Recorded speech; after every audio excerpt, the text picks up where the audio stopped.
Okay, there we go. Aha! Very good. Good morning, everybody. What's happening? What's going on? What's your Tuesday looking like? Ours is already busy. We got guests arriving, all kinds of things. I know it's 6 a.m. You'd think, what are they, insane? Well, yes.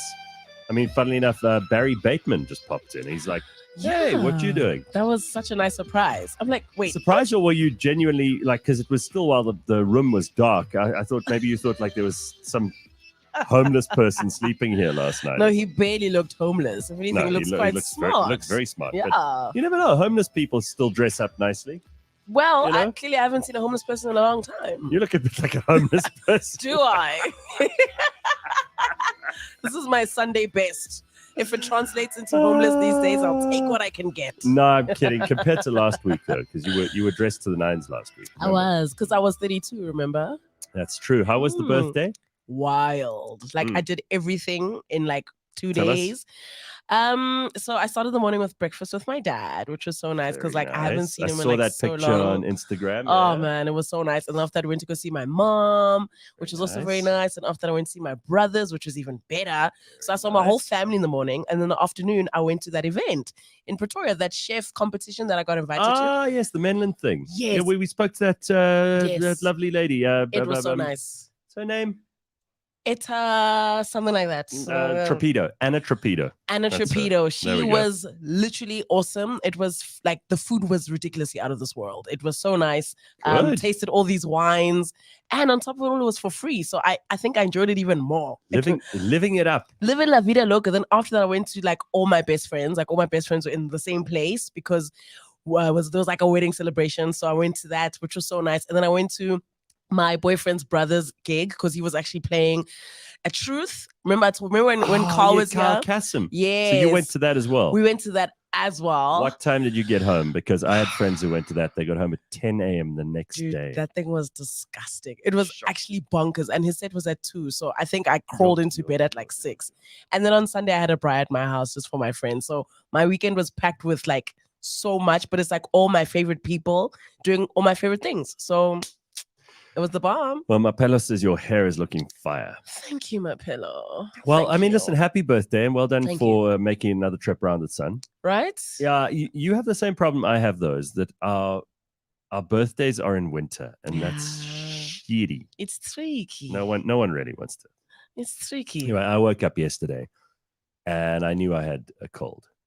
But it's just a cold, so I'm not one of those people who's going to suddenly feel sorry for myself and not come to work, or, you know? But are you sure it's just a cold? I know where we got this. Okay. I have no doubt whatsoever. Uh-huh. We got this from Jane Malachi. Oh my gosh, Remember? yes. Yeah. She came in here freaking crawling the other day. Yep. Man. Okay, Gareth, just stay on that side No, of the table. don't worry. I'm So by the time you start exhibiting symptoms like this, I don't think you really are as contagious. You think so? I was very contagious yesterday. Oh, okay. Were you unbearable? No, I was just, I got up, did the show, and then I went straight to bed again afterwards. And I just sent a message and said, listen, it's not going to happen. I'm not coming into the office. Damn. Because I'll just spread the hatred.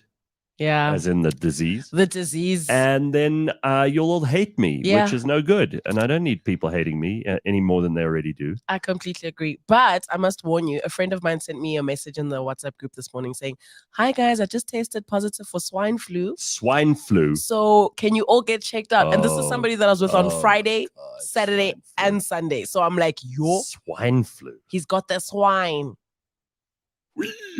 Exactly. Oink, oink. Don't like that. Yeah, so I'm pretty like... So what we've got today is the great Justice Malala is popping by. But we won't be broadcasting this live. We're going to record it, and you get to hear it on Thursday. Yeah, As that's a gonna be nice. burning platform reunion.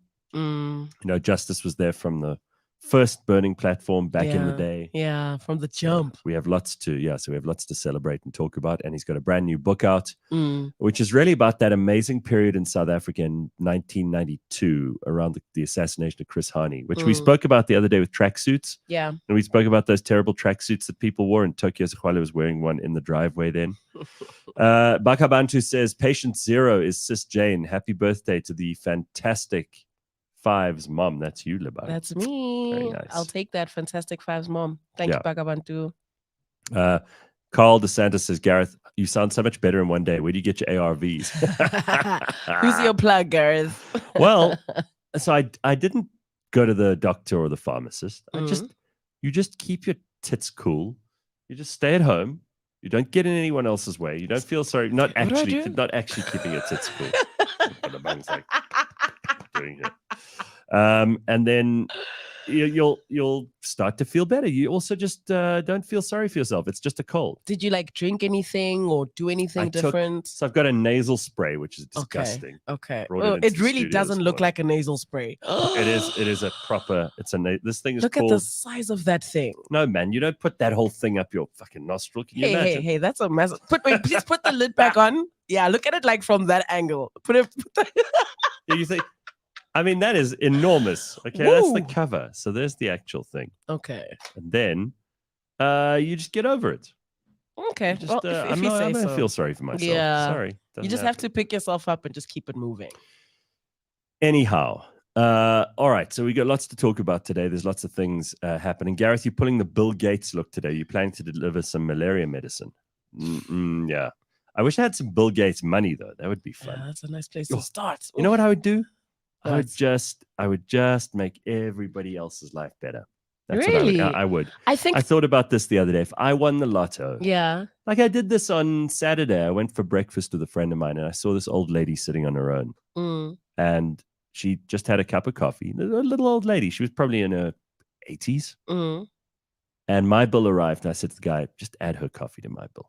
Are you that guy? But I'm really only telling you the story because I realized that's something I love to. It makes me so happy. Gareth. And if I had lots of cash, I would do that kind of shit the whole time. Wow. Firstly, let me know when you're going out again so I can just happen to be there miraculously. I'll pay for you. Secondly, I think most people that don't have a lot of money probably say that in the beginning. Like, if I had all this money, I'd probably do all of this. But they'd be doing it already. But then they get the money and then it's like, actually, after like the millionth person that they bought coffee for, they just kind of go into the dark side. I think I've always said, if you're a terrible person without money, you'll be a terrible person with money. Facts. If you're a lovely person without money, you'll be a lovely person with money. So it just enhances who you already are, basically. Yeah. Okay. I think so. That's all it does. Magnifies, Yeah. What is the rule with birthdays when you're in your late 30s, says Gavin? In my opinion, you should be celebrating milestone birthdays, not every freaking year you manage to miraculously stay alive. I object. After COVID, I am celebrating every single year as best as I can. There's merit in that. As best as I can. I actually think that's terrific. Tsepo, your servant with your...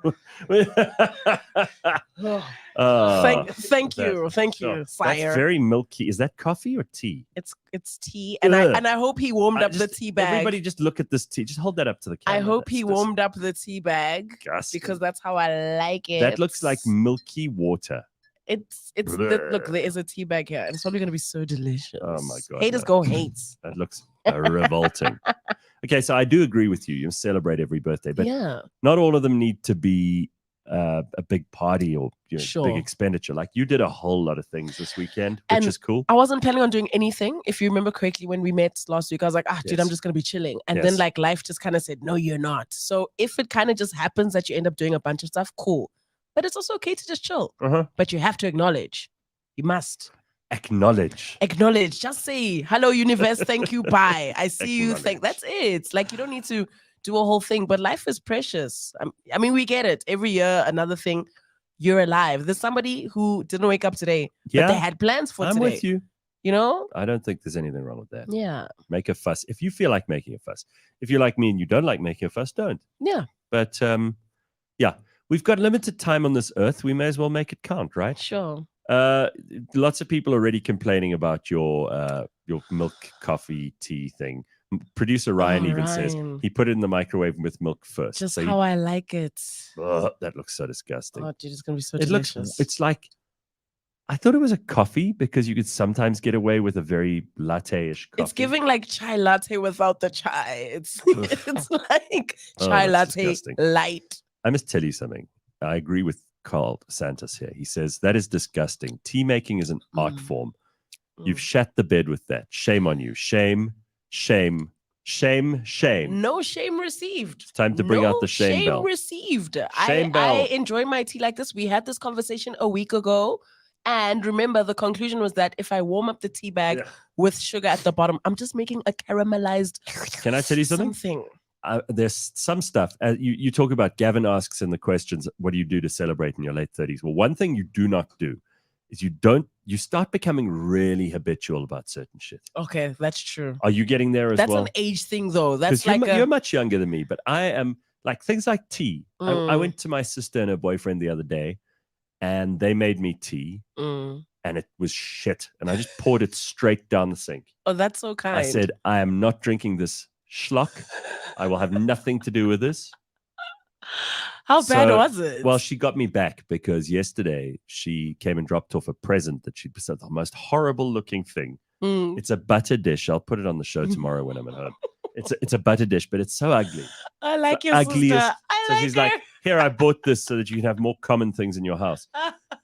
The other thing that she told me is that she watched that Shane Warne documentary on Showmax, I think it is. There's a Shane Warne documentary? Yes.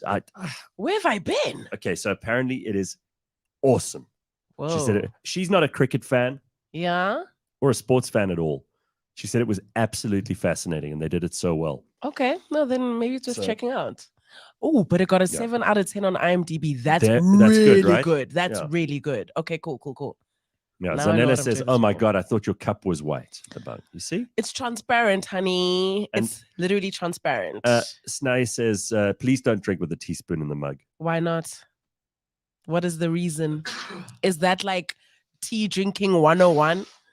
Everybody has their own way of doing these things, and this is just how I do my thing. And I'm going to continue doing my thing. You should be embarrassed. Should I really? Yeah.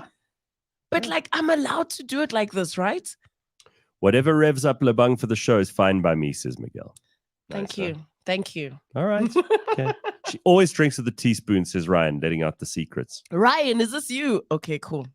Producer Ryan loves stirring up shit in the comments, and then after the show he's like, oh, it was just part of the show. Yes. He always does this. Like, literally. Don't fight with me, I'm just doing my job. It's just content, Lebang. I didn't mean it. Okay, sharp. All right. We got lots of things to talk. Oh, yeah. I thought Shane Warne's confidence was white. Ooh. Listen, that guy. I mean, look, ultimately he died with hookers and blow. Okay, well, that's not an original, unique story. Well, it's kind of a little bit more exciting than just getting sick and not waking up. Fair. You know? Fair. I'm not saying it's a way to go, but yeah. But it's also like a lot of people go like that. A lot of people with a lot of money, musicians, sports stars. I gotta watch this thing because I don't think I'd normally watch a sport documentary. But it's like Rena, who's my business partner here. Rena she reads these sports bios. She loves it. Like her favorite book of all time was Andre Agassi's Open, which is his story. Yeah. She's read more sports biographies than anyone I know, and she's not really even into like cricket. She likes tennis, but she says it's fascinating because you hear about these people who master their craft and all the shit they go through to get there. Yeah. Did you just almost throw up from your horrible milky tea? You did. It was gross, huh? I think point proven, ladies and gentlemen. She just went. Ugh. I just had a bit of a moment. That's all. Just went down the wrong pipe. No, it's still good. Okay. So you don't actually have to be into sports to like these sports things. I promise you, these sports docies are some of the best docies that you'll watch. I remember seeing one with like Hansi Cronje and like his wildlife.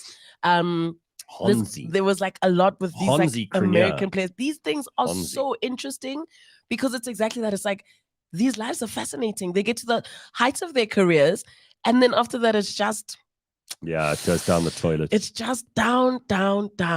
Right. So they are fascinating. I'm with Rena on that. They're really good. Well, I'm glad to hear it because I do think that where people are really desperate for meaningful substance, and I'm not gonna read a book if it's just bullshit surface nonsense. No, it's really not interesting. So Tracy says, I got Agassi's book as a gift a few years ago. insightful, but a bit a bit of a whine-a-thon. Yeah, he talks about like his dad used to beat him, and he was so tough on him, and it was so hard being Andre Agassi. And I'm like, please, you ended up marrying Brooke Shields. You ended up having millions of dollars to cry me a river. So your dad, it's like when Michael Jackson and his brothers and his sisters complained about Joseph, who was a terrible man. He was a terrible man, a terrible father. But he was a sucky. Where would you be, you Jacksons, without Joseph pushing you guys hard from behind? There's pushing, and then there's like completely abusing me. You know what I mean? There's a way to balance it. No, come on, Gareth. They should get down on their knees every day and be grateful for Joseph. They just want to be kids. They didn't want to grow up in the limelight. They just wanted to be normal kids. Living normal lives. He was building empires. Yeah, he was. If without him, they would have been other losers. Have you seen the Serena Williams docu with Will Smith? Again. But have you seen it? That dad. Ooh. That dad was. That dad, though. He pushed and pushed and pushed. He was a son of a bitch, but he made it. He made it happen. 100%. Say thank you. You know. Say thank you. Listen, all these people who complain about their parents when their parents actually turn them into a success. Why did you go and spend 15 minutes talking to the people whose parents didn't push them and they're sitting around doing nothing? Those people are absolutely miserable. I can guarantee that. Or even trust fund kids whose parents gave them everything. Instead of giving them a tough time, they gave them the softest time possible. These people grow up like marshmallows. No, they're probably even worse off because they have no cooking clue what to do with their lives. And they're looking around and they're saying, I had a head start, but now I've got nothing. How did that person that had nothing suddenly surpass me? Yeah, kids, get down on your knees and pray for an evil dictator of a father. Real talk. Pray for a real son of a bitch as a father. Or just somebody that gives a rat's ass. Someone who treats you cares about you. No, someone who treats you like Joseph Jackson. Now you listen to me, Michael. I'm telling you, pick up all those bricks on that side of the yard. You go take them to that side of the yard. And when you put them there, you can bring them all back. And you get your brothers involved too, because these lazy ass N-word. Yeah. You know, he would have said that, right? No, he was terrible. He smacked them around. And kids are just, it's too soft. They don't work in the mines anymore. There was a time where they could, because they're small, they could fit in the mines. Okay, Gareth, how would you feel if you grew up working in the mines? Horrible, but I'll tell you what, I wouldn't be so soft. That's true. But also, you're not very, very soft. Do you think it's soft? I don't know, man. I look at every generation of my male ancestors going back as far as I can tell. They're all involved in military service and war. Is it? I'm a letdown. Okay. Trust me. Okay.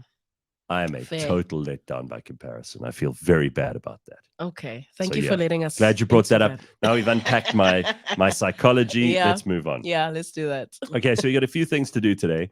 Among other things, we will be giving you episode 2 of the window seat, which we'll give you. That's straight out of my Zim trip, which I did last month. It doesn't feel like it was last month. Does it feel like it was more?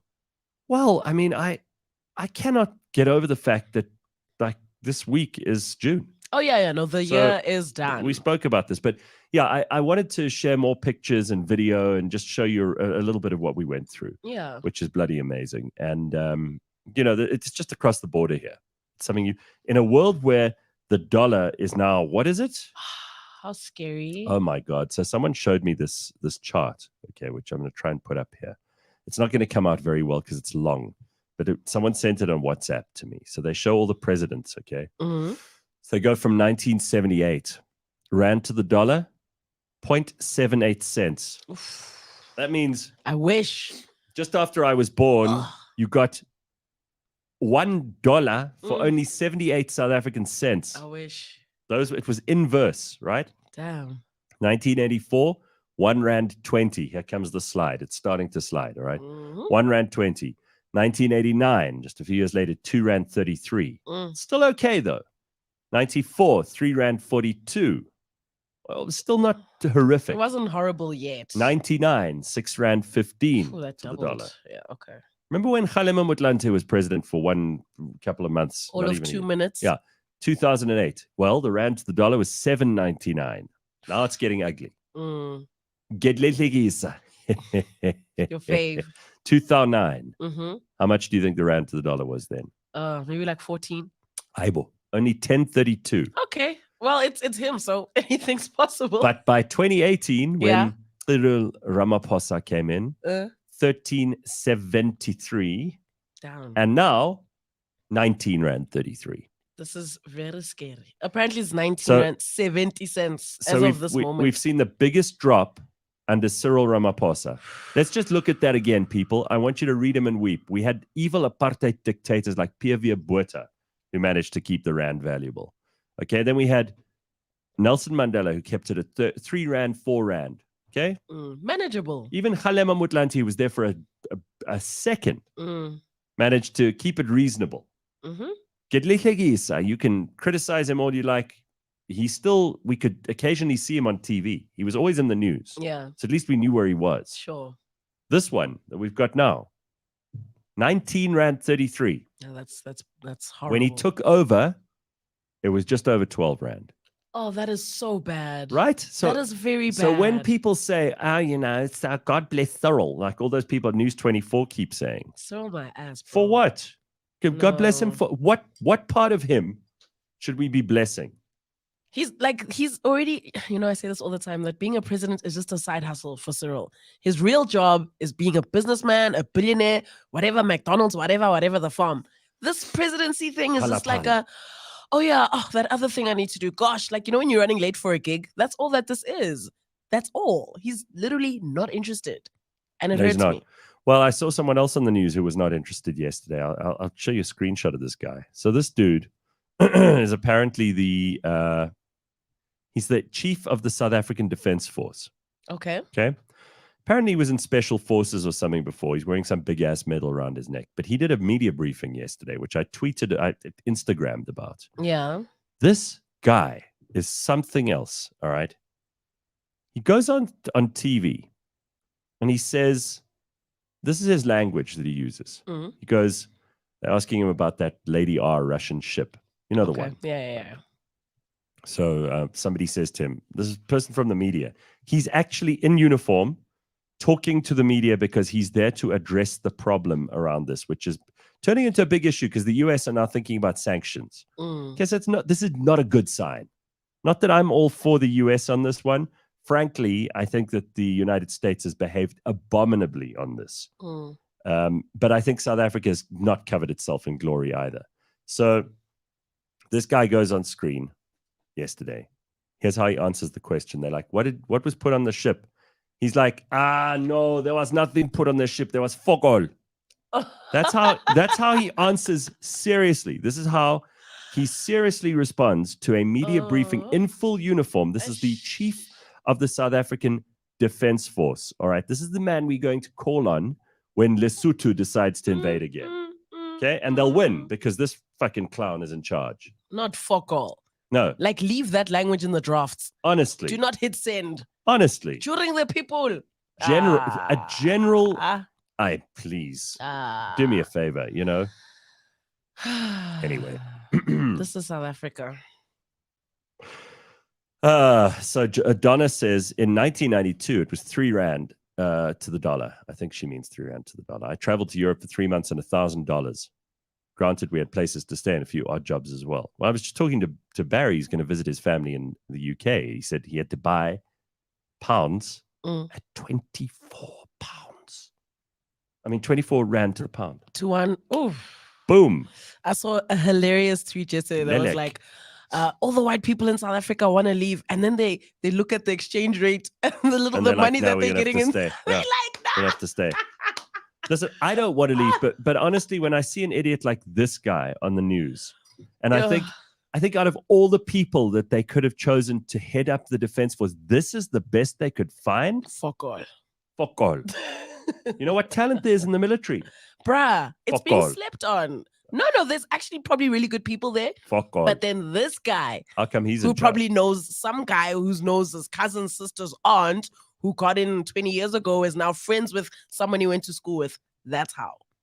I swear I never watch the news. And someone phoned me and said, you have to see this to believe it. And then I turned it on and I that's why I took that picture. I'm like, I know. Really? It's a this is social the guy? experiment. Yep. Jesus. Yep. Oh, well. Okay. Well, there's that I've got off my chest now. Let's look at some other stuff that's going on. So apparently, this is a story out of Pretoria from the courts. Now, we always talk about useless fathers in this country.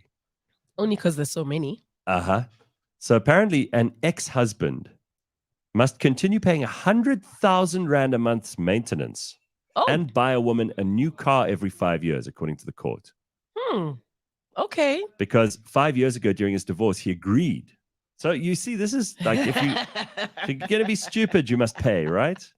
Am I right about this? I don't feel sorry for this guy. No, I also don't. I feel fantastic for the person that's going to be living the rest of her life. Right. So she's going to get a new car every 5 years. I like it. He also agreed to pay her 100,000 Rand a month in maintenance until her death. What? Idiot.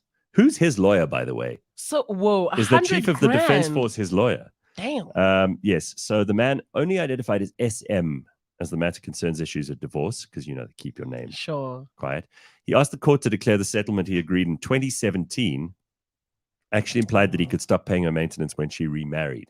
Ooh. But now she's going, Until. Now I'm a catch. Yeah. So he said, because she has a new live-in lover, it's as good as marriage.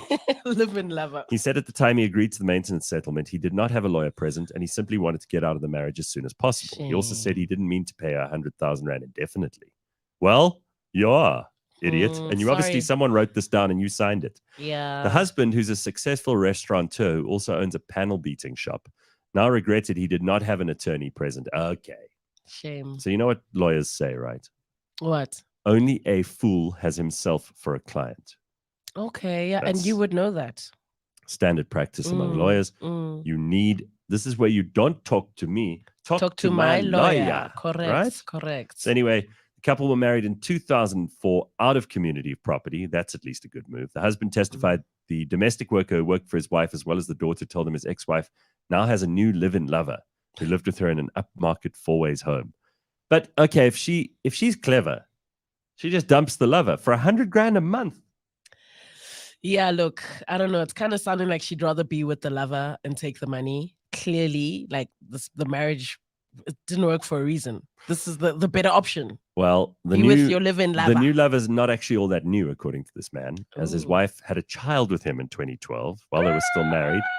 Called the domestic worker as witness, who told the court that she worked for the ex-wife. And you have to treat your domestic workers very well, people, because this is where the shit comes home to roost. Yeah.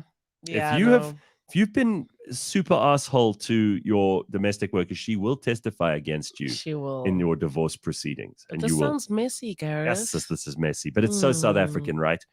So she says over the months she had seen the lover identified as B in the house, and his clothes were there on a permanent basis. Oh, he had moved in. Mm-hmm.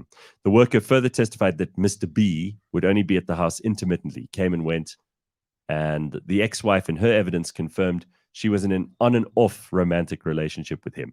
He would visit for days at a time before he went to his own residence in Houghton. How? Mr. P is also fine, Mus. They're not struggling. Yeah, these aren't people that are suffering. These people are fine. Right. I mean, look, he might live in a terrible, derelict little cottage in Houghton. Who knows? I mean, because there's so many of those in Houghton. Yeah, there's so many. Sure. A shack. Yeah, his shack in Houghton is very breezy this time of year. Oh, man. This is messy. This sounds like one of those, these reality shows, what housewives of blah, blah, blah. And yeah, they should have this, put this on Real Housewives. Put them on Real Housewives. I want to see these people who have perfect lives and go shopping and have dinner and lunch and argue with each other about who likes who. Please. This is a real story. The judge said the agreement was clear.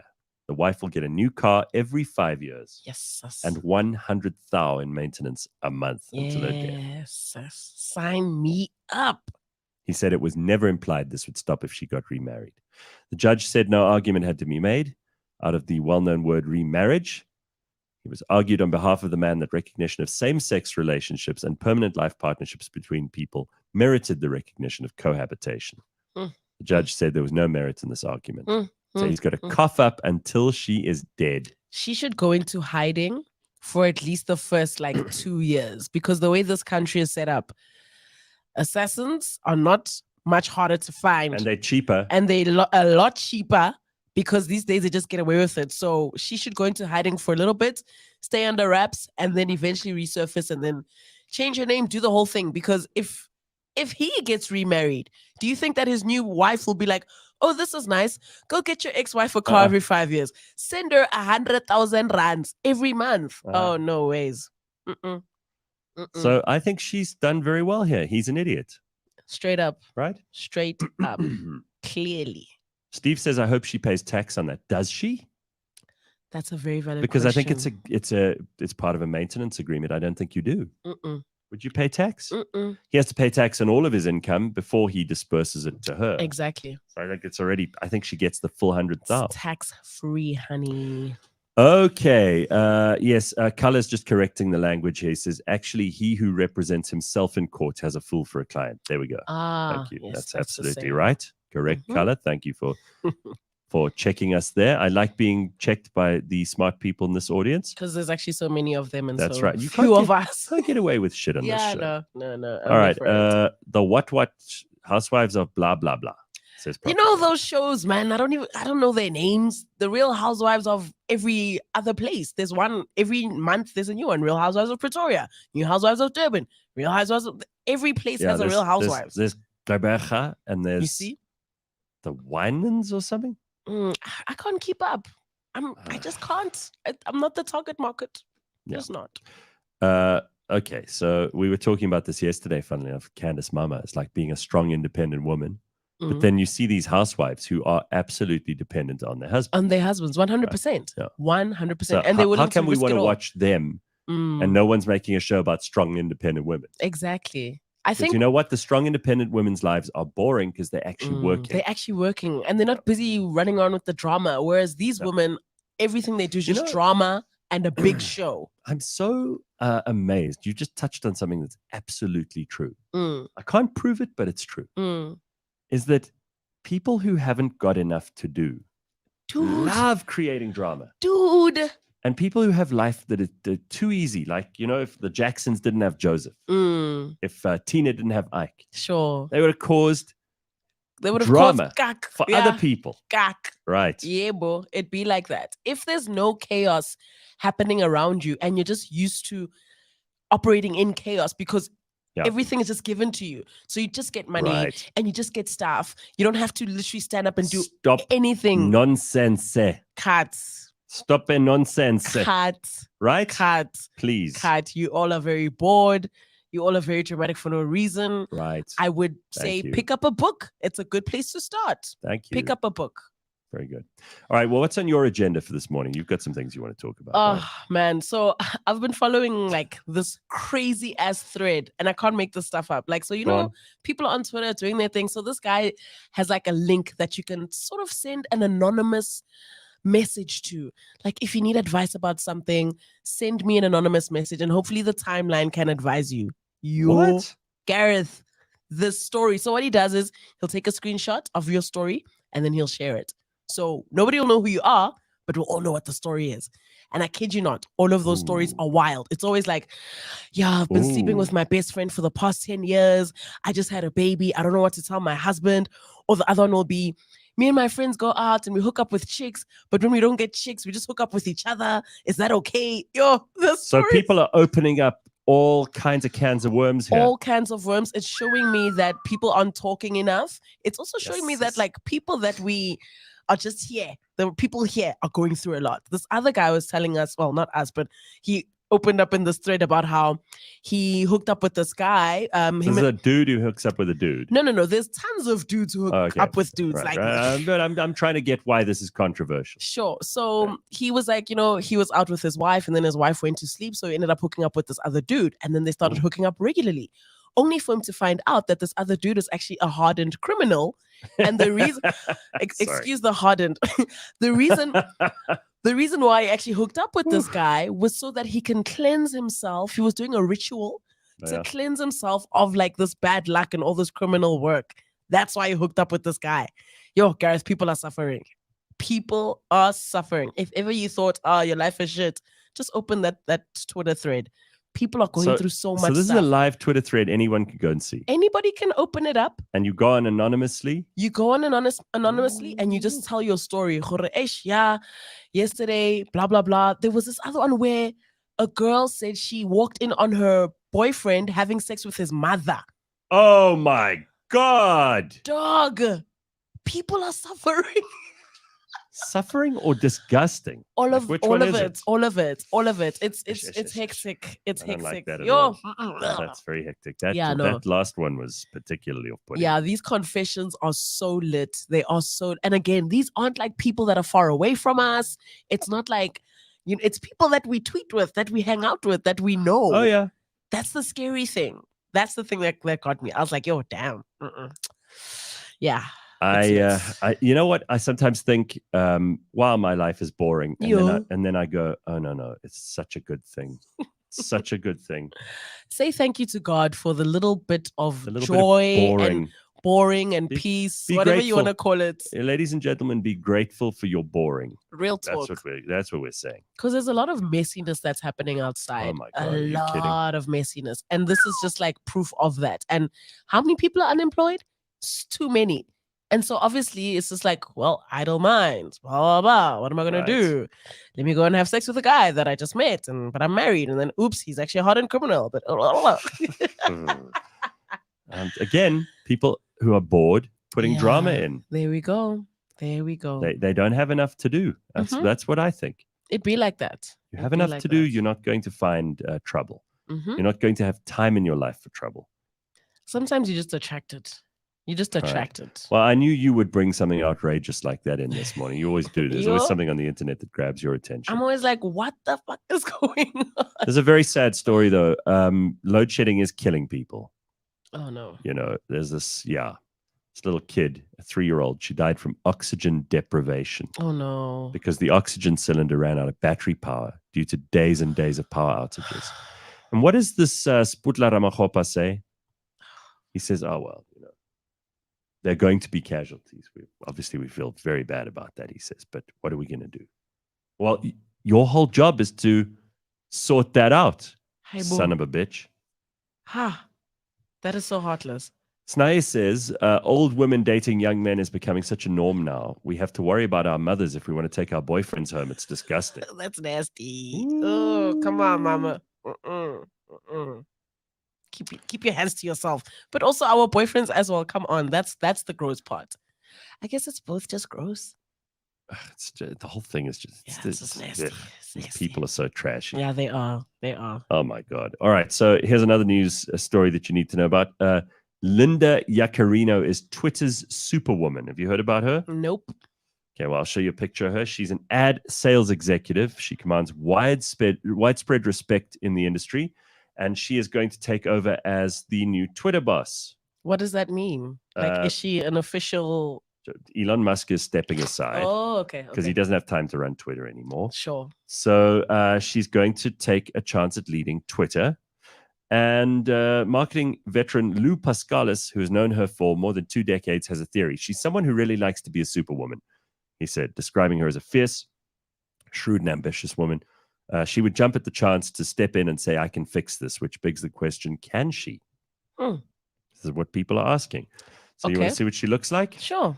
Because this has a huge effect on how she does her job. Of course it does. Everyone knows ugly people can do way better things. Oh, you just gave it away.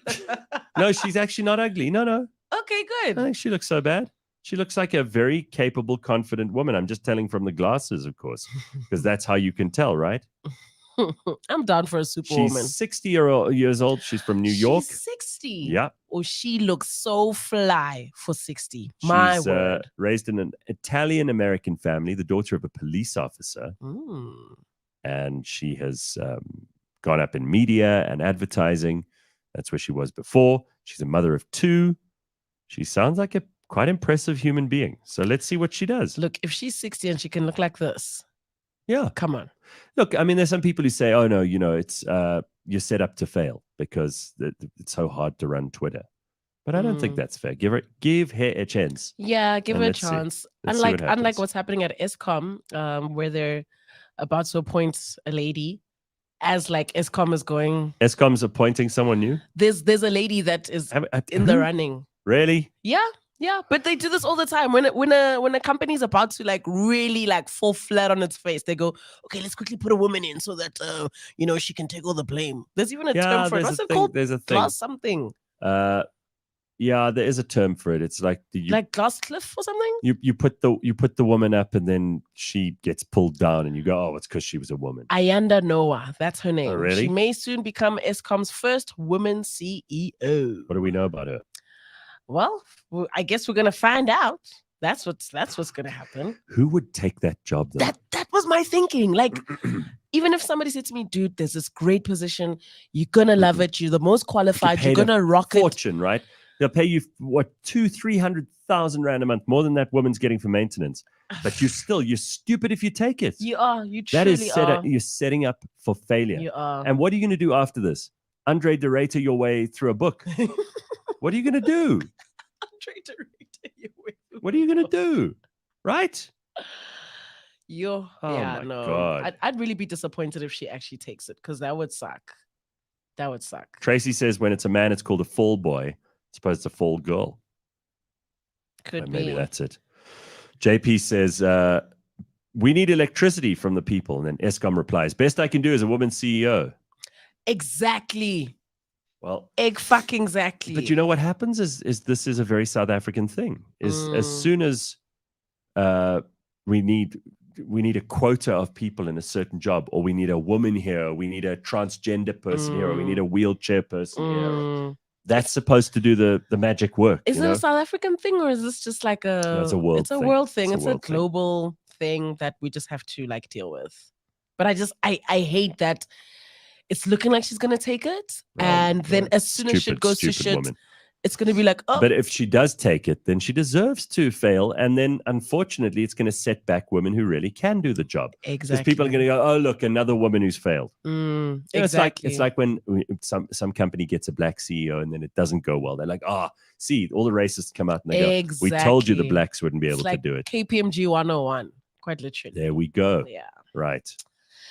Anyway, let's not be so upset on a Tuesday, Gareth. I'm not going to. Let's not do this.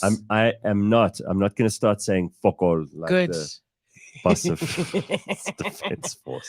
Well, there's a man in charge, and he's not doing a great job. Yeah, he's doing fuck all. Mm-hmm. Yeah, so it's going to be a hectic 2 days. We're very busy here, which is nice, because when we are this busy, it means like there's no time for like drama and mess and stuff. We just like working the whole time. So between today and Thursday, that's us. Working. Quack, quack, quack, quack, quack, quack. That's us. That's all us. right. So we've got quite a lot to talk about this morning, and I don't want to waste any time. I've got a little bit to tell you about Zimbabwe Part 2. All right. Ooh. So one of the things that made this trip really interesting, and by the way, I was only there for 3 nights. So, if anybody who thinks, you need a long holiday, you don't really. And therefore you bring your costs down, but you can experience everything in 3 days. We went to this place called the Victoria Falls Wildlife Trust. Okay. So I just want to show you what they had there, because it's pretty amazing. They rehabilitate animals. They do all kinds of cool things. Here's the vulture that we met Oh. Yeah, it's a she. Sorry, it's not a he. She sits there and says hello to you when you come in. Oh, that's nice. And she's got one totally screwed up wings, so she can't fly. But they keep her there. They feed her. She's like their ambassador. But they help lots of other animals. We saw a porcupine. We saw a whole lot of little mongooses, because you can't call them mongoose.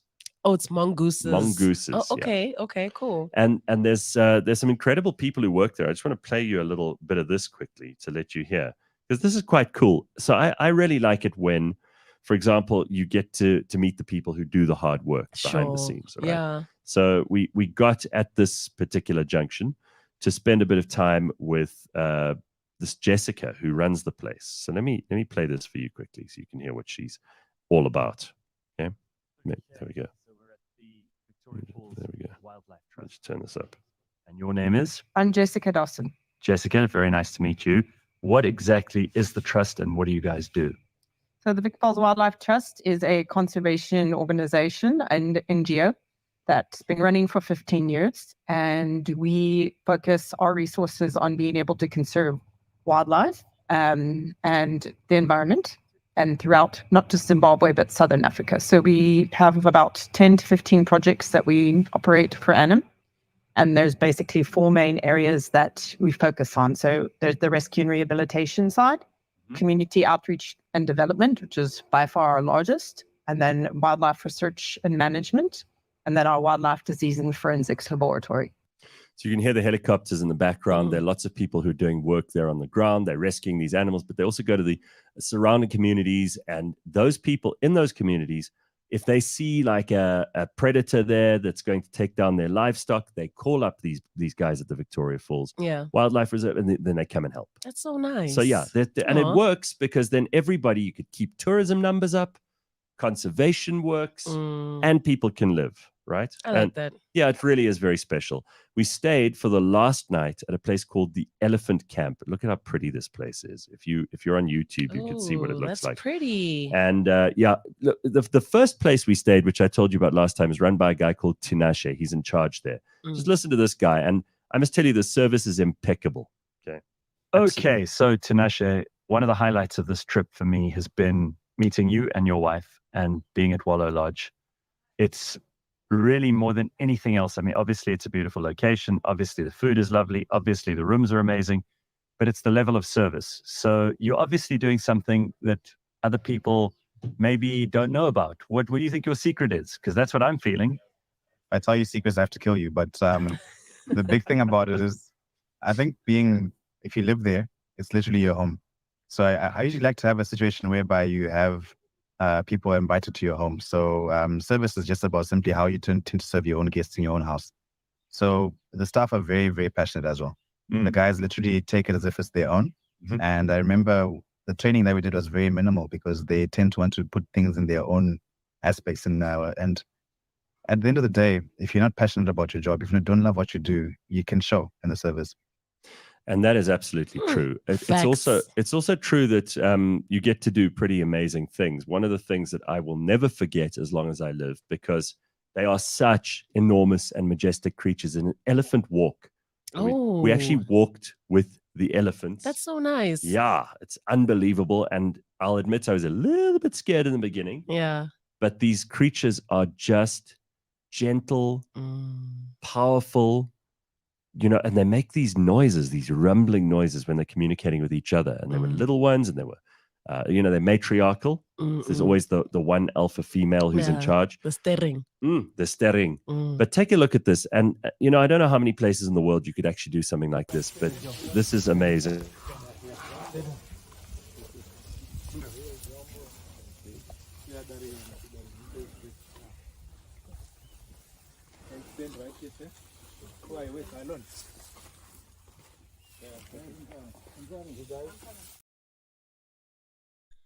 It's amazing, huh? That looks so nice. When I look that small next to an elephant, you must know. You must know. Because I had a big breakfast that morning. The other highlight that I have to share with you before we wrap this up is this incredible place that the last night we spent at this place called Elephant Camp, which is obviously near where they take you on the elephant walk and everything. On the way home from a beautiful cruise on the Zambezi. Look at this view, by the way. Again, if you're watching us on YouTube, you'll see this, but that Zambezi River is monstrous. Wow. And you watch the sunset on there and you feel like, you know what? If everything ended now, it would be the best way That's okay. That's a good closing scene for the end of the world. But I was very, very optimistic that wasn't going to be the end of the world. However, on the way home, we did see something that I absolutely am terrified of, and that is a puff adder. Look at the size of this monster. No. Right on the road, the main road. Oh, no. So he pulled over and took pictures of it, but I wouldn't get close enough. Oh, that's scary. So we had Becky, our guide, and he took this picture. There's no way I'd get that close to puff adder. No. You read about them in books. Hell no, right? Nope, I don't want to die. I want to see those. Yeah, no.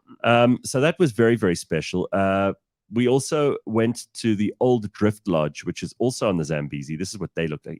Each little room has got its own plunge pool. Let me tell you, if you've got a romantic getaway or an engagement or a honeymoon, right? This is what I'm thinking. Like, I'm seeing this tiny little pool that's like got like a wooden deck everywhere, and that is overlooking like the whole dam.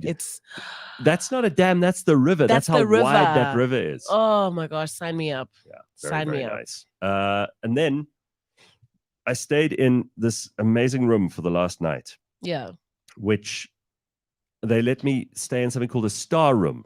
Star. But here's the guy. Yeah, I know. Not because I'm a star, right? hey. But here's the guy who runs the elephant camp, and he'll explain it. All right, Himal. So you're the boss here at Elephant Camp. Mhm. This place looks like it was selected by, I don't know, the gods of ancient Egypt for a position like this. You've got the gorge, you've got the falls and the smoke in the distance. You can actually see the river from some of the rooms. Yes, you can. Yeah. Perfect. Mhm. Most beautiful place in the whole park, I think. Thank you very much. So what do you like about this, and how do you think it's different to the others? The location. Obviously, like you said, we raised. What we can see is the falls. Our other lodges, Old Drift, has got its It's uniqueness. It's beautiful too. But that's right on the Zambezi. On the Zambezi, yeah. And then we've got the Victoria Falls as the Zambezi plummets into the gorge, which flows in front of the property here. We've got beautiful sites that we can take our guests to experience beautiful sunsets and sunrises. Yeah, and the rooms are enormous. They are. They really are big. And we've recently added on our star beds, which is a nice addition to the rooms. Okay, so you want to know what a star bed is, right? Mm-hmm. This is what you've been waiting for. Mm-hmm. So this is probably one of the most unique things I've ever experienced, and it's the perfect time of year to do it too, because you go to sleep under the stars. They've got this 4-poster bed Yeah. on top of the room which is below you. Mm-hmm. And you can choose to sleep in the room if you don't want to sleep outside, but you can also sleep under the stars. They make up the bed with this beautiful linen. Mm. They've got a 4-post, they've got a mosquito net all the way around it. Mm. And you can wake up when the sun hits you in the face the next morning. Just watch this video, because what happens here is, again, for the people who are listening to the podcast, I'll explain it quickly. You wake up facing east where the sun rises. You've got the gorge in the distance with the river. And then I pan slightly to the left, and you can hear this rumble of the Victoria Falls. And you can actually see the smoke coming up from the falls. It is truly one of the best things. And you go to sleep at night, and you cannot believe how many stars there are Wow. in the sky. I sat there. I've got this app on my phone. Star count. Whatever it's called. Yeah. Let me just see so that I don't get it wrong. It's called Night Sky. Okay. And you can actually point it at any part of the sky. Mm. Uses GPS and, tracking and whatever else to actually tell you what constellations are where. So I probably stayed up way later than I should have. I was feeling pretty tired, but because we'd had such busy days. Sure. But I thought I can't miss out on this. And I was looking at stars and reading about them, and you click on the different stars, you find out whether it's a red giant or a white dwarf, or That's awesome. how far away it is, what its luminosity is, all of this amazing stuff. And here is the video of what it's like to wake up. So I took this at 6 a.m. All right. Okay. This is exactly as the sun starts to peep over the horizon. Easily one of my favorite experiences of my life so far. Sure. Take a look. Isn't that amazing? Wow. So you pan over to the left there, you could just see the little silver of the gorge in the river. And then past these trees, and there you've got the smoke of the falls. There it is. It's giving Lion King. It really is, huh? It truly, truly is. That opening scene. Yeah. That looks like that in real life. Now, the best news is this is just across the border and in Zimbabwe. And people always go, oh, Zimbabwe. But I promise you, the Victoria Falls is not like Zimbabwe. It's not like the rest of the country that we hear about in the news. It's magic. You fly in, do your thing, fly out, go to travel.co.za to find out more. They've got all of these properties listed, and you can have the same experience. I'm Do going. it. I'm Do it. going. I'm going to check it out. Absolutely That looks awesome. phenomenal. Looks great. Yes, indeed. I'll tell you what else is great is we have the great Justice Malala popping by here at cliffcentral.com this morning. So we're getting ready for a very big, busy morning. And we hope you'll be able to listen to it live on Thursday morning when we do a Burning Platform reunion with Justice. So that's going to be very exciting. Lebang and I have to go and get our guests in and make sure everybody's got something to drink and sort out their breakfast and everything else. So we are going to leave you in the capable hands of producer Ryan. And a really interesting interview I did with a guy who's written a book about Daisy de Melker, the serial killer, one of South Africa's most famous serial killers. And often when there are wives who are unhappy with their husbands, they quote or they use the name Daisy de Melker just to keep their husbands in line. So if you're one of those women, we are onto you. We know what you're doing. Okay? Don't say that because it frightens the children. Okay. Very good. All right, everybody. Have a happy Tuesday. We will see you tomorrow morning. See you tomorrow. Bright and early at 6 a.m. Don't go away. That's not it. There we go. Oh, almost pressed the wrong button. This week on the Auto Trader podcast. But the first one is our car ads getting out of control. I don't know if you've kind of been watching a lot of car ads recently, but Toyota recently, who were in a little bit of trouble because on Facebook, they did an ad which said that there was an all-new Fortuner, right? And people looked at the car and they were like, this is not an all-new car.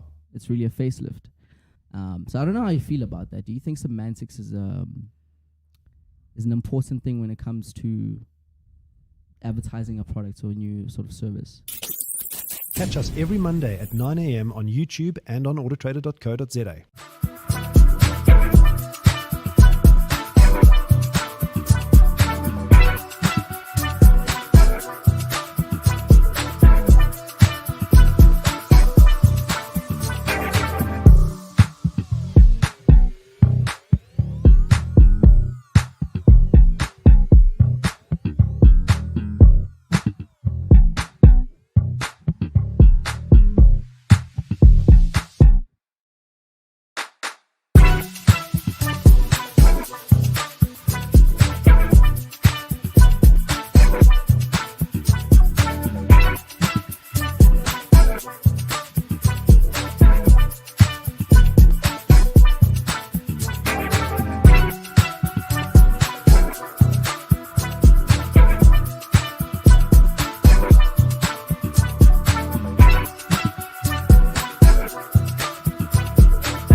Just because it's about technology, connecting your business to the rest of the world doesn't mean you need to send rockets to space and use complicated solutions. Want to simplicate things? Well, join Jaco Voigt, who is the CEO of Catalytic, on the Unbundled podcast. With skin in the game and a keen focus on educating and assisting you and your business, Jaco decodes all the aspects of connectivity, security, and cloud solutions. Unbundled is brought to you by Catalytic and is available on cliffcentral.com, Apple Podcasts, Google Podcasts, Spotify, or wherever you get your podcasts.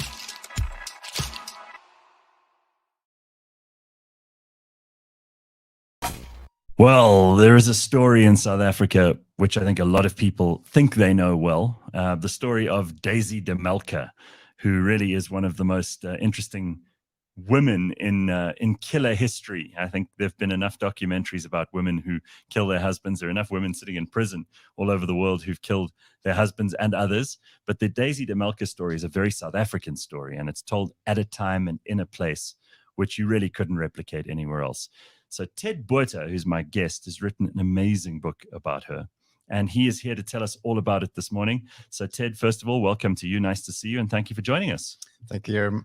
Thanks for having me. Sure, what a pleasure. So what made you interested in doing the Daisy de Melker story, which, I mean, some people would have said it's been done, and maybe it has, maybe it hasn't. But I mean, your book is definitely a new take on a lot of this stuff.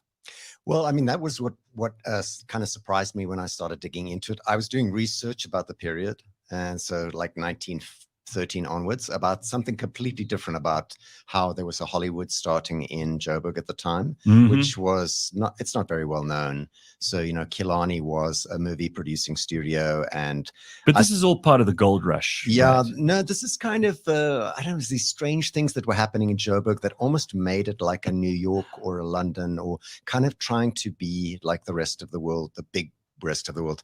And so I started digging up all these other characters, and then Daisy started popping up, and then some other charlatans and killers and criminals. And I tried to kind of incorporate it all into the movie book to make it a movie murder book. And then I thought, no, this is way too much of a story to leave with another one. And so I just made it into a murder book. And it was like, I started reading up about Daisy and discovering that actually her story hadn't properly been told before. So that was kind of got me on this trail. Listen, there's so much stuff in here that I learned that I had no idea about. And I said in the introduction, it was a certain time and place in South Africa and the world. There was nowhere else that this story could have unfolded. And I think you've called it ragtime Johannesburg, because that's really what the global context for this was. But Joburg was probably one of the most exciting places in the world at that point. Totally. And I mean, the reaction that I've had from people who have read it is that they never realized Joburg was this place. You know, that there was such a place that existed, that it was on the level of a London or New York, and it had its own little, like, Jack the Ripper or any kind of famous serial killer out there. And I think because it brings in so much other stuff that was happening at the time, that kind of makes it this world story. And I mean, as they said at the time, she should have been on the world stage. I mean, she was publicized in a lot of international newspapers when her trial came about, but then she fell into kind of history and was forgotten by the rest of the world. But I mean, she really deserves to be on the world stage. Well, we hate to spoil this for anybody who hasn't ever read a history book about Johannesburg in the early 1900s, but Daisy doesn't make it to the end. Or she makes it to the end of her life, but it's kind of a tragic and again, such fascinating facts that came out about her in this book. So how much of the primary source material was still around for you to look at? And what kind of stuff did you look at, like microfiches of old newspapers?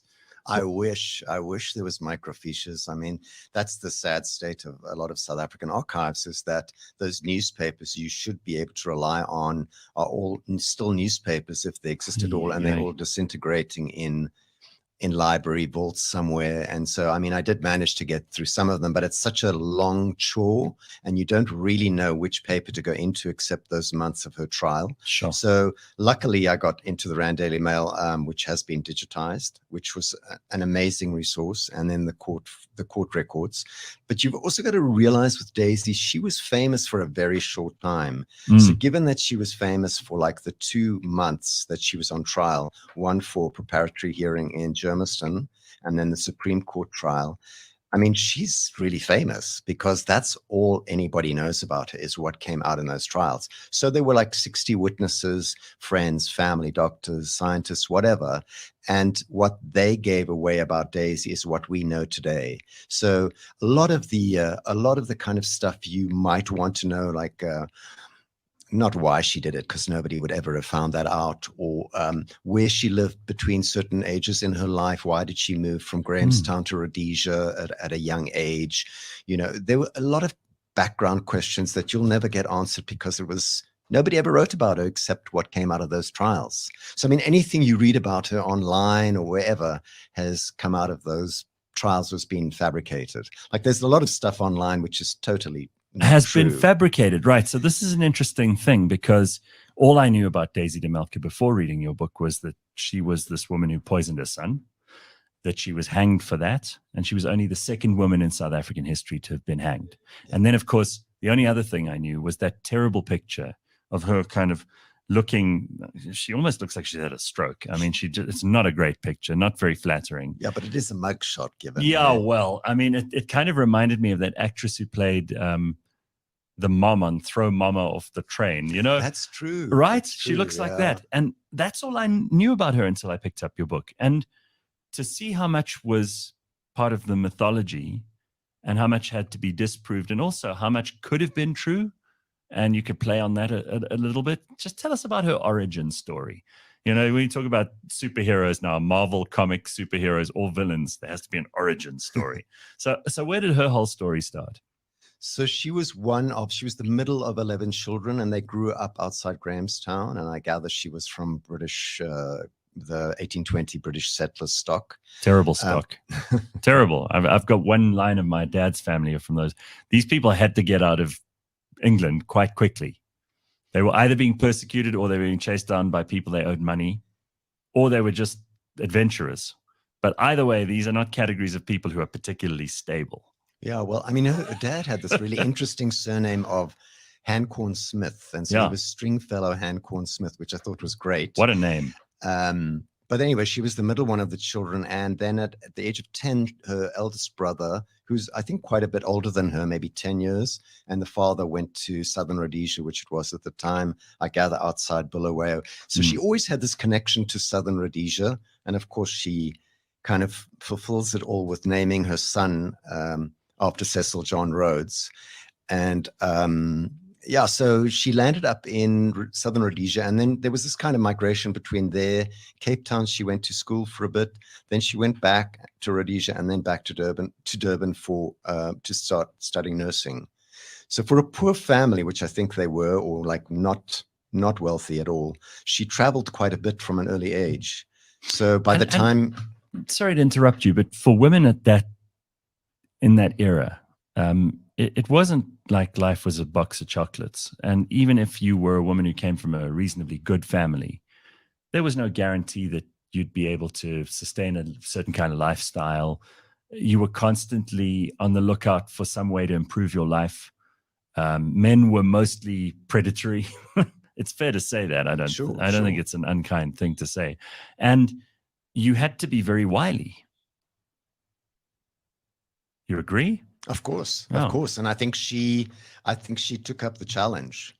I mean, one thing that'll come out with, if you read the book, is that she was a very strong woman. I mean, she proved it in her trial. She was this larger than life woman who was very premeditated, and she knew exactly what she wanted in life. And I think that started off early. So, when she was, so the murder spree starts with her, or possible murder spree, because of course she's only guilty of one murder. And the two husbands who a lot of people believe she killed as well, there was no evidence. It was never taken to trial. Well, there was plenty of evidence, but there was like no real connection. And also people talk about a serial killer. Daisy was a serial killer, which she wasn't. She probably killed up to 10 people or maybe more, who knows. But she was only found guilty of one. So technically she was not a serial killer. So, and I think she was a very, very strong woman from an early age. All right. So let's talk about these men in her life, because that obviously is where the story starts to unravel a little bit. The first guy, Bert Fuller. She met him in Rhodesia. Yeah, so he was a friend of her brother's, and he was working as they called them, a native commissioner on one of the mines in, I think it was Zambia, which would have been Northern Rhodesia. Right. And he kind of took her, and he took a liking to her. And so she obviously wasn't that unattractive. And at that stage, maybe killing takes its toll on you. Yeah.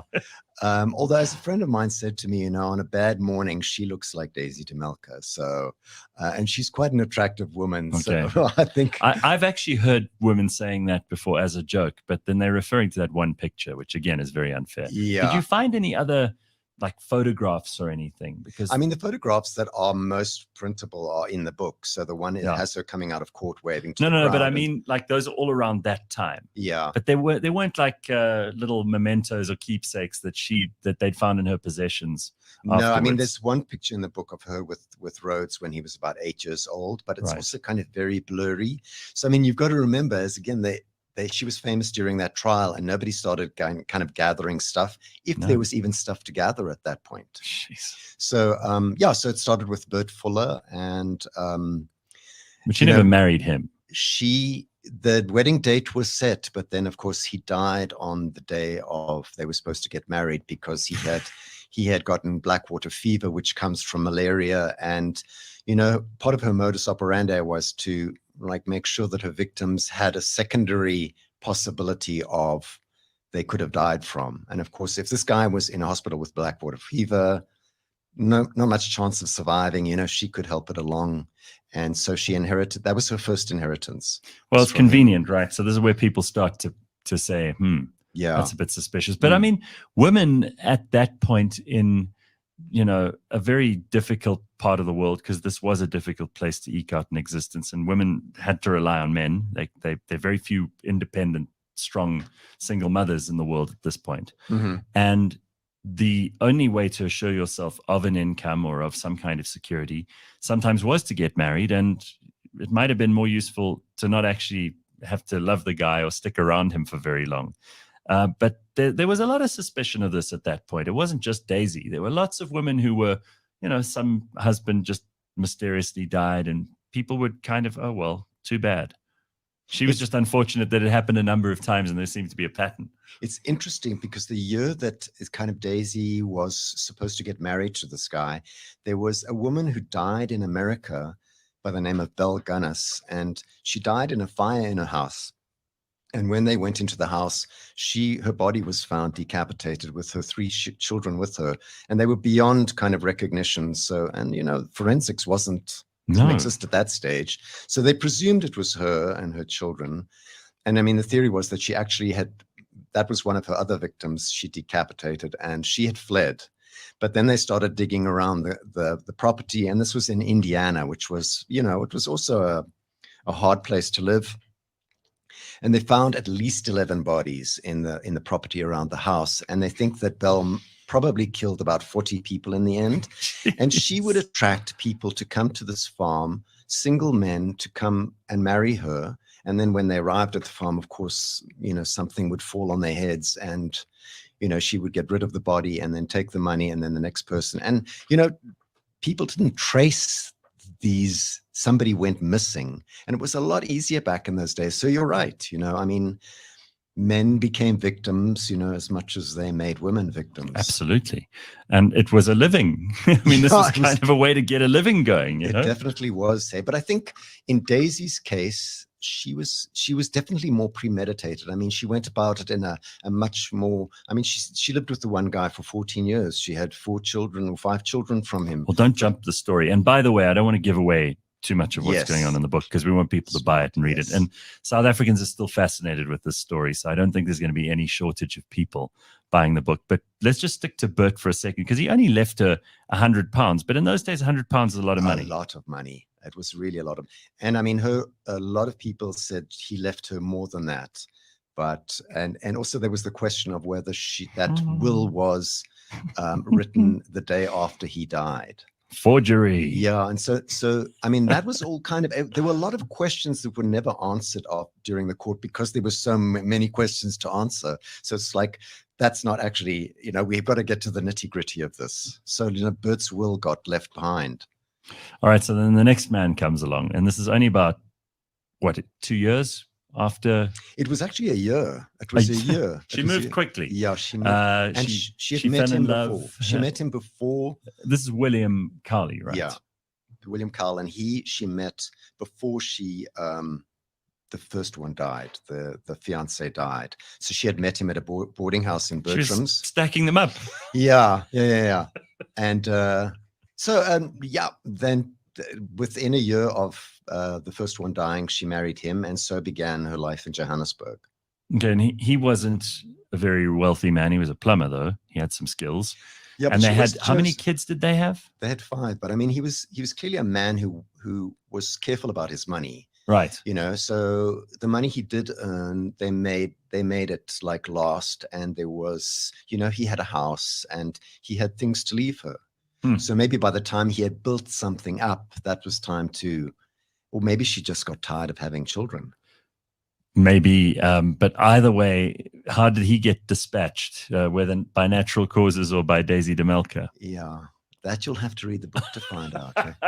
Because there is a pattern here. Yes, she did it. You said just now that she always had like a backup reason why that person might die. There was always a set of circumstances at the deathbed, which was always, there were 3 things that happened at the deathbed. There was always a backup illness. There was always a lot of people, a lot of witnesses she called in from around the neighborhood. So there would be conflicting views of what happened. All right. And then there were always a lot of doctors called in. And the doctors always each had their own reason for why this person was reacting the way they were on the bed. And of course, arsenic and strychnine have certain kind of reactions. And as her lawyer said, he thinks that she picked up a lot of information about not only doctors, but poison at the hospitals. And one of the things she discovered was that doctors didn't really know that much about poison. So if they were called into a sickbed, they wouldn't know that that was the reaction you'd get from strychnine versus he was having a heart attack or he had a bad kidney or he had, I mean, if she'd lived a bit longer, she would have had a field day with the radiation poisoning that you could try later on. Polonium, the stuff the Russians are doing today. Yeah. All right. But there's another either very tragic or very demonic part of this story too, is that those 5 children that you mentioned, only one, was it one that made it to adulthood? Yeah. That was Rhodes. Yeah. The rest of them, 2 died in infancy. The other one. So the oldest one lived to 5. So, and I mean, the biggest question was, why did she let him live? And why was it him? And why had she chosen this very specific name for him? I mean, the others had names like Lester and Eric. So, and why had she chosen? I mean, it was like he was the chosen child. That's if she killed the others. Yes. I mean, again, we've just got to. Yeah. Even though she's dead and gone, and we're not protecting anyone's reputation, and no one's going to be sued if she did kill them, but also for a mother to do that to a kid. You know, you're talking about probably the most heinous kind of crime, because people reserve an unusual amount of hostility for a bad mother. You know, if 2 related men kill each other over a woman or something, it's too bad. If there's fratricide or patricide, too bad. But the fact that a mother might actually kill a child is probably what made this so horrific, especially when it eventually got to trial around that. They said that the people who had it in for her, it really wasn't so much the husbands, although the single woman who went to court and thought, how did she manage to get 3 husbands and we've got none? Which, Herman Charles Bosman, who was involved in the trial, said, here these spinsters and whatever were like baying for her blood because they thought, how did she get all these? She's not very attractive and she's got 3 men and then she kills them. And, but it wasn't so much the men, the deaths of the men, it was the son. They said that was just too much for everybody. And of course, poison, they say poison is the most, if there can be like a hierarchy of how to kill somebody, like poison is at the top of it because it's the only thing you can do nothing about to prevent. You can't defend yourself. You don't know it's coming. And that makes it the worst. I mean, if you think back to history, like these kings and pharaohs who employed tasters just because they were terrified of being poisoned. Where did she get the arsenic? It's not like that stuff's just lying around.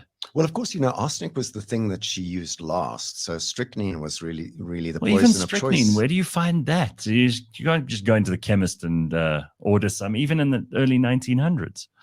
Well, until 1930, in Rhodesia or southern Rhodesia, you could buy strychnine almost over the counter. So there was no limitations on strychnine. And what did they use it for? To treat animals or something? No, to kill animals. Yeah, but I mean, it was used in a veterinary capacity. Yeah. And of course, with all the farmers up there and the wild animals, they were trying to keep away from their cattle and so forth, and the vermin. So they would use it and they would color it pink so that it was identifiable. And then when the court case came around, one of the arguments was that she had kept strychnine from those days, and of course the judge found that unacceptable. But of course then, the thing with poison is you've got to link the poison with the person, and that's the most difficult thing. Yeah. Where did they get the poison? And, even if you can't find the poison itself, the person that she bought it from, got it from. So, I mean, it's a very difficult thing to prove. And as you said, the forensic sciences were not really a thing yet. I mean, I think famously, it was probably, Sherlock Holmes, those stories that got people started on all of that. And that was around about the same time. Yeah, but I mean, the very good forensics, what did it start in the 60s, 70s? Yeah. I mean, no, this was very amateur, and you couldn't sort of do a tissue sample and test for arsenic. No, but what I found quite interesting, they did quite a few tests which came out in the court case, and they were they found that the flask of coffee that the arsenic had been in, that Rhodes had taken to work with him, I mean, that it had been cleaned to such an extent that there were scratch marks everywhere. And so they had done as many tests as they could, I think, and testing the packets of arsenic that they'd taken in from various, because they wanted to test arsenic coming in from different people and follicles of hair and fingernails. Well, I think they still use hair and fingernails to test for those kinds of poisons now. I mean, famously, Napoleon is supposed to have been killed by the wallpaper, which would have had traces. The green wallpaper that they used in those days that supposedly killed him. I mean, this is stuff that obviously is 100 years before that even. Yeah, but I mean, that's what they said the babies might have died of, her babies, because there was always the chance that children of that age era would have had cribs painted with lead-based paint, toys, and they would chew on them, and that's what gave them their convulsions. There were still women using makeup into the 20th century, and that makeup was often lead-based too, or mercury, even worse, to get those sort of white complexions, and that could have killed many more people than we know about. They just never did the test. So, of course, when you've got commercial products that also give you the possibility of poison, it's like, okay, well, let's make use of this. But I think, and again, don't want to give away too much here, because I do think it's, for anyone who's fascinated by the story, as so many people are, it's pretty much clear that we can't exonerate her. That ship has sailed.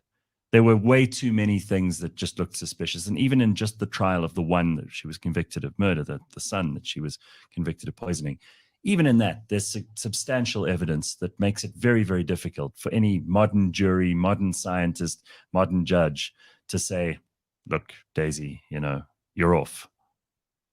Well, of course, if you didn't have the pharmacist who came in from the other side of the city to say, well, she bought it from me, and it was kind of total coincidence that he saw a picture of her in the newspaper because she had bought it under another name, there never would have been a trial. So she could have actually carried on a bit longer. But there's a lot of premeditated stuff going on here. I mean, obviously, we find out all of this in the trial. But before that, people were none the wiser, and she had gone to extraordinary lengths to cover up things, to make it very blurry. And as you said, there were different witnesses with different stories, different doctors called in for all of these things, where she bought the stuff. All of this is very much the work of someone who's thought about it long and hard. Yeah, but I mean, for me, it's you have to kind of put yourself in a very, very different period, and like, the way they thought back then. It's like Dorothea Kraft, who comes up in the book, who was the first white woman who was executed for murder in South Africa in 1921. I mean, she literally went around telling people she was going to kill this guy. And when he died and he disappeared, nobody actually brought up the fact that she had been threatening to kill this guy for ages. So, I mean, it was a very, very different world where I guess people kind of were more gullible or didn't want to believe all these circumstances. Anyway, it's fascinating. And the trial was 30 days, so about a month, which, by today's standards is quick. Now trials take much, much longer. We've got such court backlogs that it would take us years to eventually convict someone of something like this. But ultimately, let's just fast forward to probably the most, I find always the grisly death of these people the most interesting part of it. So she was hanged, which was a pretty normal sentence for someone accused of murder. Were there any special circumstances in that death that you want to give us a clue about? How do you mean special circumstances? The description, people always want to know how they were hanged, how long they lasted, whether or not they were witnesses to the hanging. Those kinds of things are always the interesting side stories that people are mostly fascinated by. There are descriptions in the book of the way the hanging took place. And, this is what I'm after. Yeah, there's quite a lot of gruesome stuff about how it happened, and not of her personally, but every person that went to the gallows in Pretoria Central would have gone through the same experience. And that's now a museum. You can go and, it was for a little while when I was there. Yeah, I popped in and saw it once, and it was a pretty harrowing place. They obviously, since Daisy de Melker, they used it as a place to execute political prisoners. Yeah. So it became much more important for that reason. Well, I think it was like the place of execution for everybody. Yes. There were people of various crimes throughout since it was built in, I think, 1906. So and that job of the hangman, I mean, that's a whole other story. yeah, I mean, I don't get into all of that. I mean, the hanging takes place right at the end, and I mean, I do throughout the book give details of other people's hangings because there are these other criminals who are brought into the story, and yeah, so yeah, but there's a lot of that detail. Well, what I think is really also useful here is that you give us a much wider context for this, because you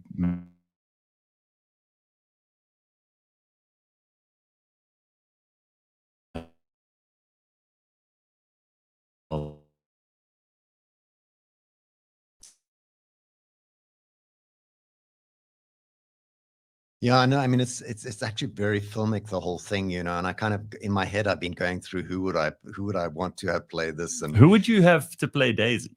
oh, that's what the answer would be, the monster. She's got a little bit of that Daisy energy. It's such a complex role, you've got this woman who women love, and she loves women. She's highly sexed. Yeah. She's got to be dowdy and yet like Sexy. Attractive and sexy, and men want her at the same time. She's got to be a mother.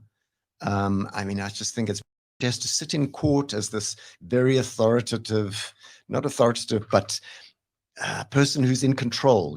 I can imagine her, and she wasn't one of these people who sat with her tail between her legs and was a victim, and she sat there paying extreme attention to like the most important people that came up who could do her damage, and and smiling at the judge's wife when she came to listen to the court hearing, and to I mean, it would be a plum roll. But some of the other people as well, like there's a character who comes up in the story, Andrew Gibson, who is a British guy who's like he could do nothing but crime from the earliest age. He was a British orphan, came out to South Africa, found plenty pickings, loved fraud, would forge Australian bonds and try and sell them off. Then he became a kind of masqueraded as a doctor, carrying out operations in the east side of Johannesburg. And people loved him because he was this like very friendly charlatan.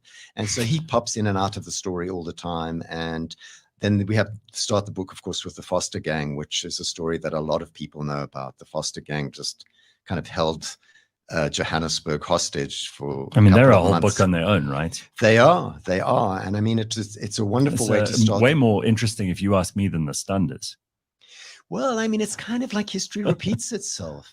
Somebody was saying to me, don't you find like the Foster Gang the precursor to the cash and transit heists, that create this panic and hysteria amongst people, and to know that Johannesburg was living with this since 1913 and even before then. But I mean, the Foster Gang was 1913, 14, and that's when it really started. It hit the media.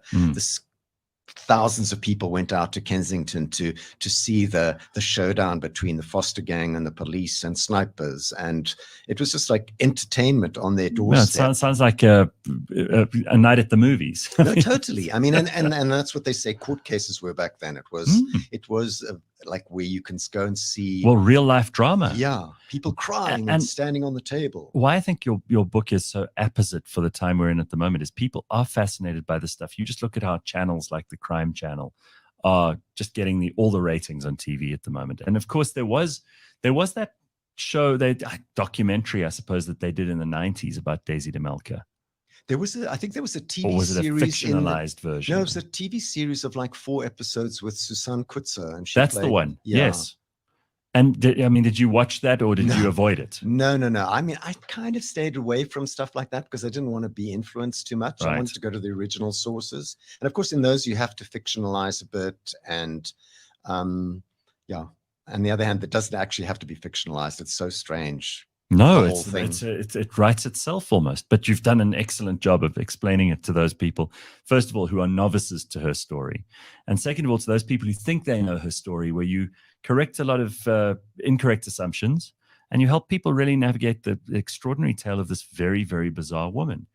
And I think there are probably many Daisy de Melkers in the world that we don't know about. Yeah, I also think for me, it was kind of a surprise when I was doing the story about how big it was in the world. When her trial was going on, she was publicized in the major newspapers of the world.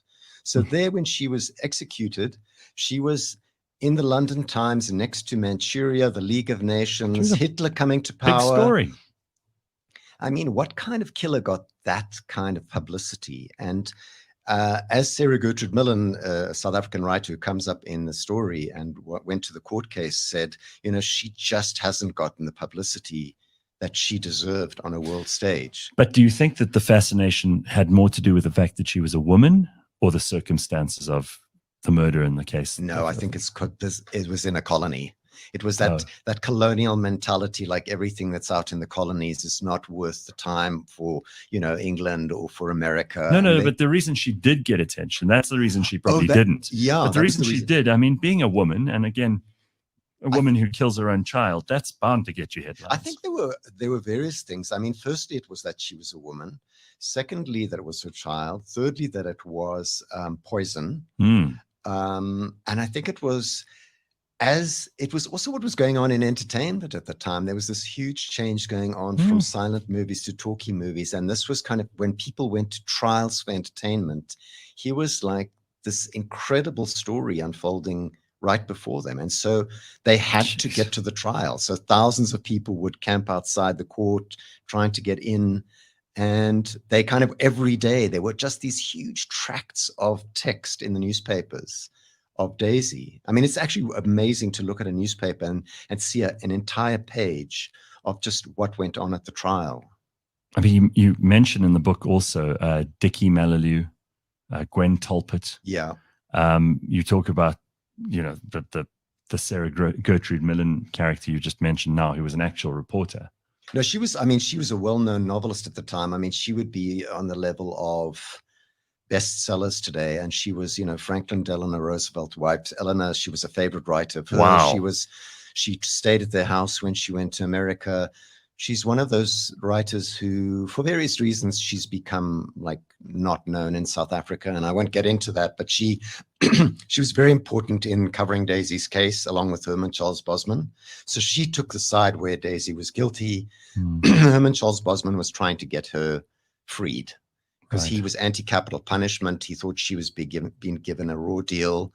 And so I like the fact that there were two writers who were very famous. He was less famous than her at the time. Amazing. And they were drawn into this trial. So, I mean, it shows the kind of the hugeness of her personality and what she had achieved, that both of them were drawn to it.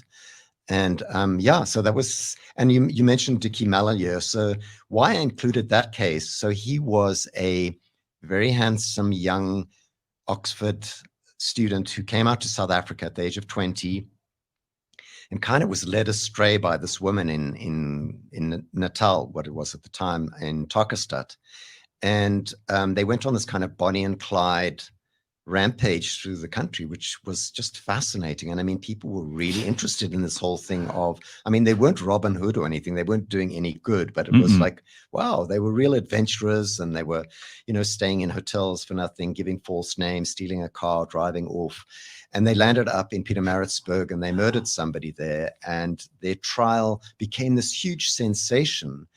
And why I included the trial was the lawyer that actually got him off murder was Harry Morris, who is a huge character in the book.